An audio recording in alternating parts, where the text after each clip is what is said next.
A standard day at Walt Disney World during peak season demands stamina.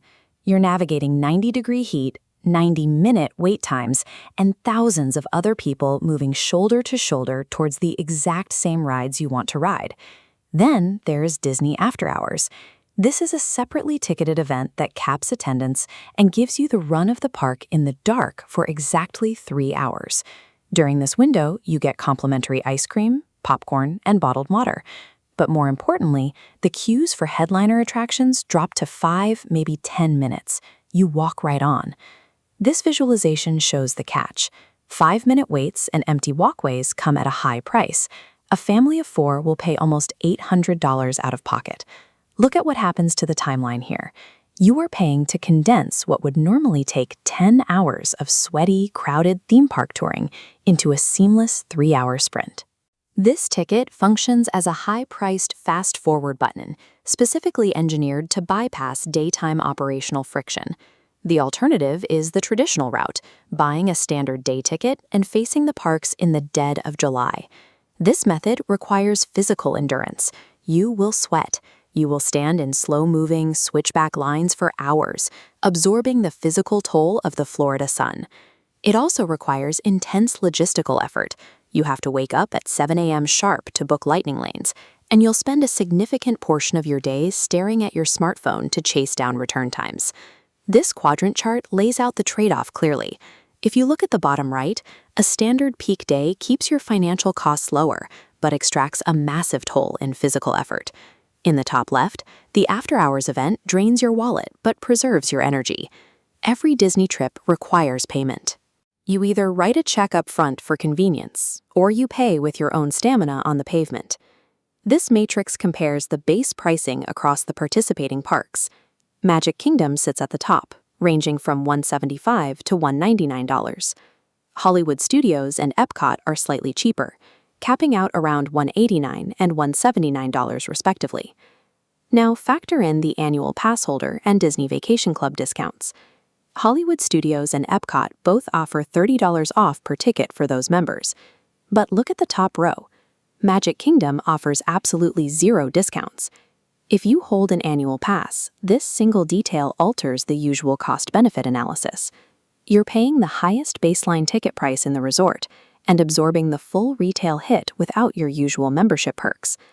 Over at Hollywood Studios, that $30 price break significantly lowers your hourly rate to access rides like Rise of the Resistance. The value of an after-hours ticket fluctuates wildly. Your return on investment depends heavily on which gate you choose and the specific passes already in your wallet. Families eventually face a hard math problem. Do you buy the standard Lightning Lane multipass for every single day of your trip, or do you skip it entirely and buy one night of after-hours? This bar chart compares those two daily expenses.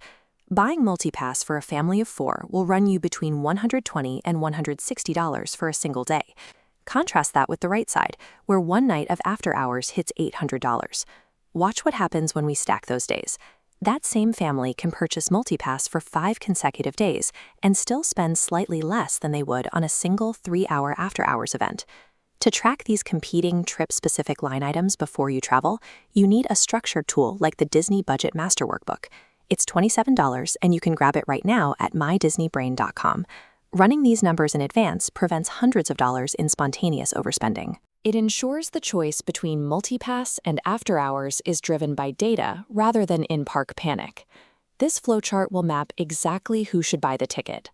The first clear buy scenario is a guest on a trip of 3 days or fewer. When your vacation timeline is that compressed, you have to maximize every minute.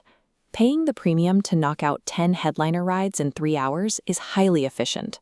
You should also buy if you are traveling during peak summer months or major holidays and need to avoid the friction of aggressive heat and maximum crowd density. On the other hand, you should skip this event entirely if you are on an extended vacation of 7 days or more. A week-long trip already gives you the buffer for proper rest days and a standard, relaxed ride pacing. Paying extra to rush through attractions becomes redundant. And finally, skip the Magic Kingdom event if you hold an annual pass, because you are eating the absolute highest retail cost available. That $199 price tag is not inherently good or bad. It only makes sense if you deliberately align the purchase ticket with the correct vacation timeline and the proper season. Swiping your credit card for the ticket is only the first step. If you mismanage your time inside the park, you will destroy your financial return.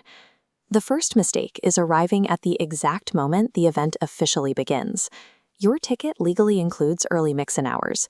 If you are not at the gates taking full advantage of that head start, you are completely wasting the investment. The second mistake is sitting down for a heavy table service meal during your exclusive 3-hour window. You paid for empty queues, not a dining room. Finally, do not spend this limited, high-priced time watching stage shows or waiting for parades. The sole purpose of the event is to capitalize on the empty lines for major rides. If you decide to spend the premium for Disney After Hours, you have to treat those 3 hours with ruthless efficiency. That is the only way you walk away with your money's worth.